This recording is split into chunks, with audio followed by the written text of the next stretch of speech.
नमस्कार माऊली भक्तांनो. जय गजानन गुरु गजानन गण गण गणात बोते. माऊली भक्त हो, आज मी तुमच्यासाठी गजानन महाराजांचा संदेश घेऊन आले आहे.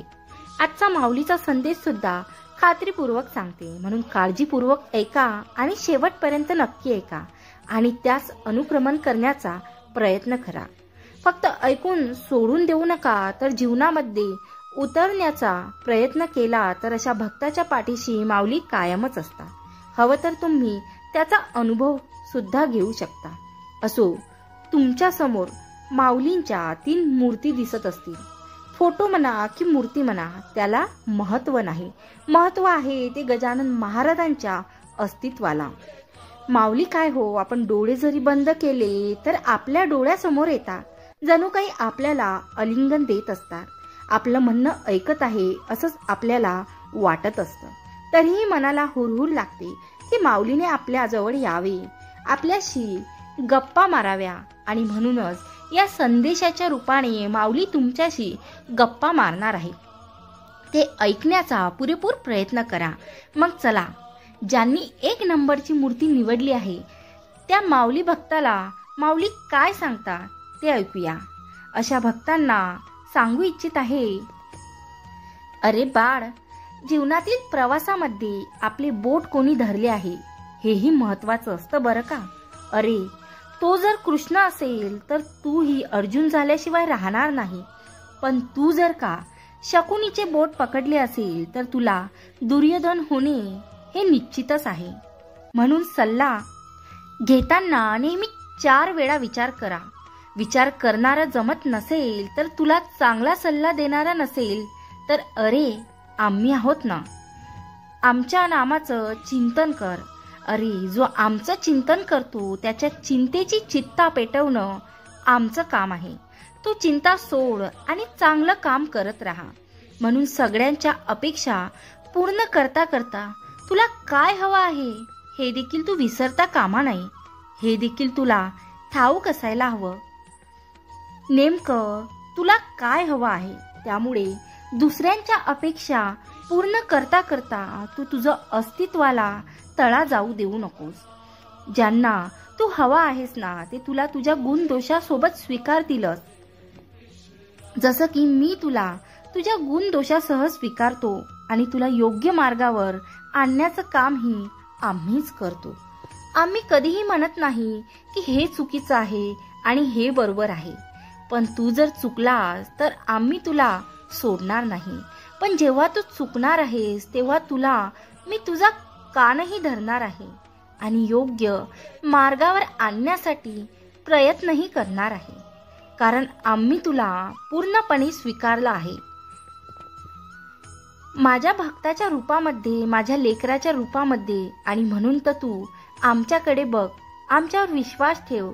अरे, तुझा माता झुकवतानाही लक्ष ठेव. अरे, तिथेच झुकव जिथे त्यांची पावली तुझ्या सुख दुःखात तुझ्या दारापर्यंत येऊन पोचतात. ना की अशी लोक जी फक्त तुझ्या आनंदात समाविष्ट होतात. आणि आम्ही असंच करतो. तुझ्या सुखात काय दुःखात काय आम्ही नेहमी तुझ्या सोबत राहतो. अरे बाळा, तू भिवू नकोस. मी नेहमी तुझ्या सदैव पाठीशी आहे. माझा आशीर्वाद तुझ्या पाठीशी आहे. बस, जेव्हाही तू दुःखात असील, हात जोडून डोळे मिटून मला आवाज दे. माझ्या नामाचे चिंतन कर. तुझे सर्व दुःख मी नक्कीच दूर करेल. जय गजानन. माऊली भक्तांनो, ज्यांनी 2 नंबरची मूर्ती निवडली आहे त्यासाठी माऊली काय सांगतात ते ऐकूया.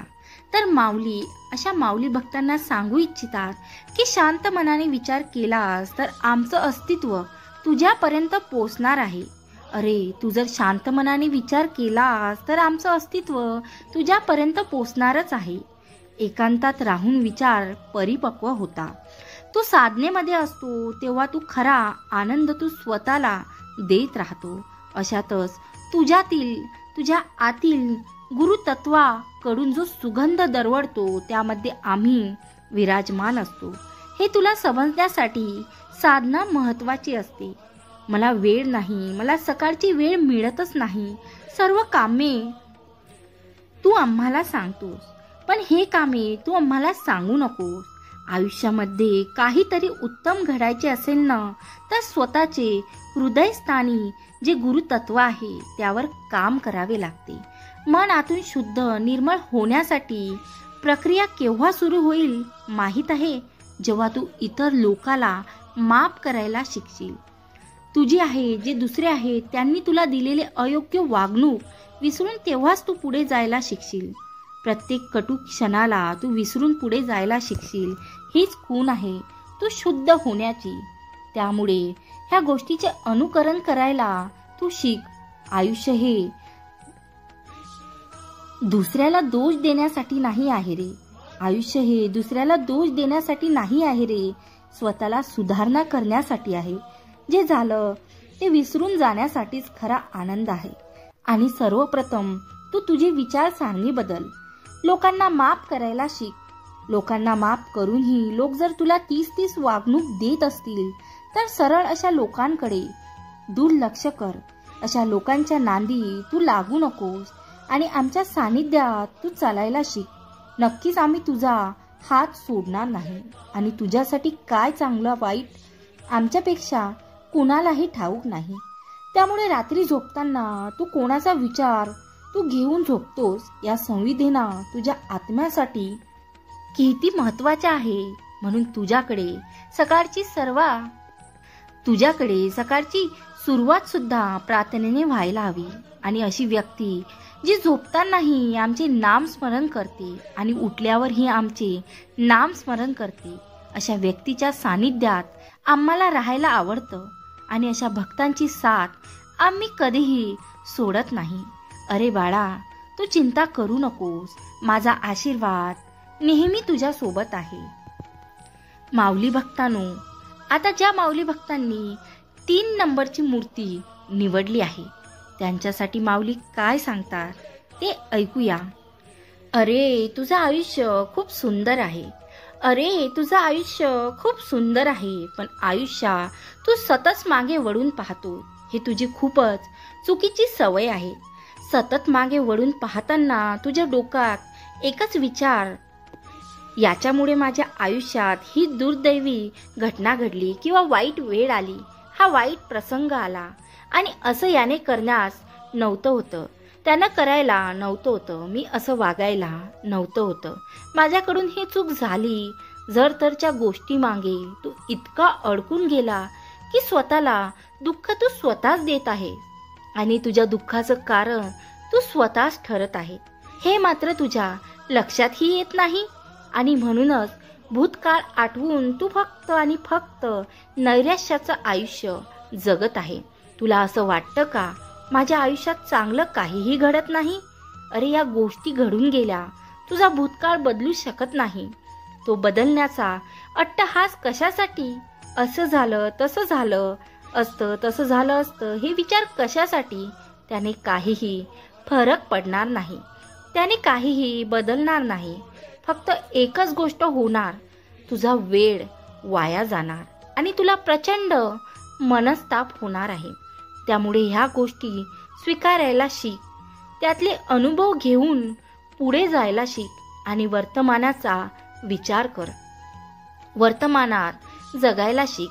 वर्तमान तर तुझा चांगला होणारच आहे, परंतु तुझं भविष्य देखील सोनेरी होणार आहे. आणि तू फक्त या आयुष्यामध्ये नकारात्मक गोष्टी बघत राहिला आणि नकारात्मक विचार करत राहिला तर हे आयुष्य तुला सुख कोठून देणार? याचा विचार फक्त तू कर. तुला सुखात ठेवायचा की दुःखात ठेवायचं, हा सर्वस्वी तुझा प्रश्न आहे आणि त्या प्रश्नाचं उत्तरही तुझ्याकडेच आहे. कारण हे आयुष्य खूप सुंदर आहे. अरे 84 लक्ष योनीतून जन्म घेतल्यावर हा मानवी जन्म मिळाला आहे. त्याचं मोल आता जाण आणि वेळेस त्याची कदर कर आणि हे सुंदर आयुष्य जगायला शिक. कारण आयुष्याच्या चित्रपटाला कधीच वन्स मोर नाही, हे कायम लक्षात ठेव. आणि हे तुझं आयुष्य कसं जगायचं तूच ठरव. अरे तू घाबरतोस कशाला? येतील अडचणी, येतील संकटे, तरीही आम्ही आहोत ना तुझ्यासोबत. तुला हा मानवी देह मिळाला तर तू आमचं नाम स्मरण कर. नक्कीच आम्ही कधीही तुझा हात सोडणार नाही. प्रत्येक संकटामधून तारून नेण्याची शक्ती आमच्यामध्ये आहे. माऊली भक्तांनो, तुम्ही हे तिन्ही संदेश ऐकले असतील. तिन्ही संदेशमधून माऊलींनी एकच अट्टहास केला आहे की तुम्ही आमच्या सानिध्यात या. बघा, जर आपल्याला वाटतं ना की गजानन महाराजांनी आपल्याकडे बघावं, तसं महाराजांनी वाटते की आपण त्यांच्याकडे बघावं.